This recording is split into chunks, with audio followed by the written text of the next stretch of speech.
रामकृष्ण हरी विठ्ठल केशव गोविंद माधवा.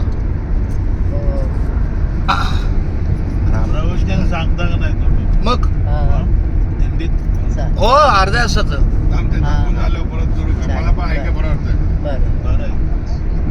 प्रवचन म्हणजे काय माहितीये का? प्रभूचं वचन. प्रवचन याचा अर्थ काहीतरी सांगणं नाही, आपल्या सांगण्यात प्रभू नाम आलं पाहिजे, प्रभूची वचनं तोंडी आली पाहिजे तर ते प्रवचन. त्यांचा फोन चालू आहे त्यामुळं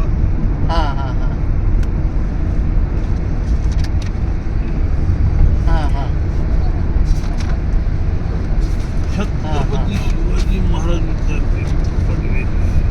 रामकृष्ण हरी विठ्ठल केशव गोविंद माधवा.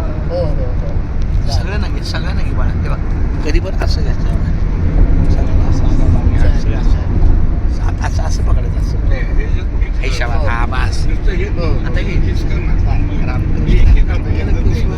गोविंद माधवा रामकृष्ण हरी विठ्ठल केशव.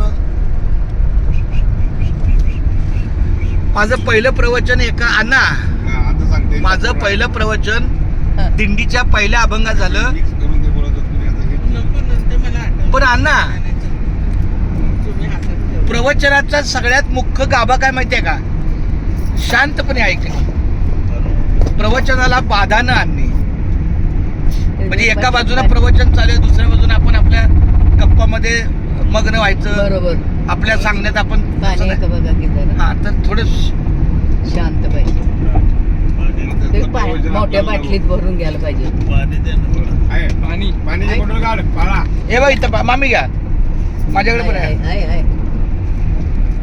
रामकृष्ण हरी विठ्ठल केशवा गोविंद माधव. आम्ही आता अण्णासाहेबांच्या गाडीत आहे आणि आता सुद्धा छानपैकी चहापान वगैरे झाल्यामुळं इथं मांडीवर गादी आहे आणि माझी नामस्मरणाची वही आहे.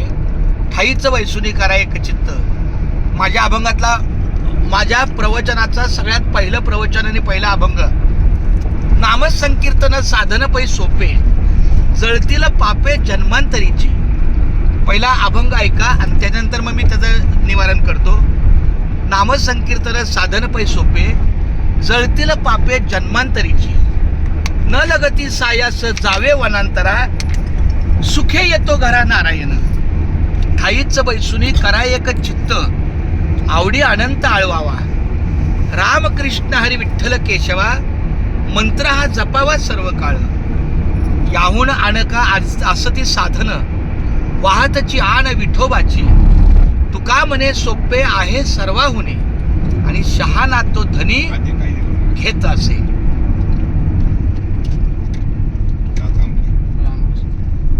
रामकृष्ण हरी विठ्ठल केशव गोविंद माधवा. रामकृष्ण हरी विठ्ठल केशव गोविंद माधवा. मग पुढचं टोल झाल्यावर ना तर प्रवचनाला पण टोल लागेल ना आईला.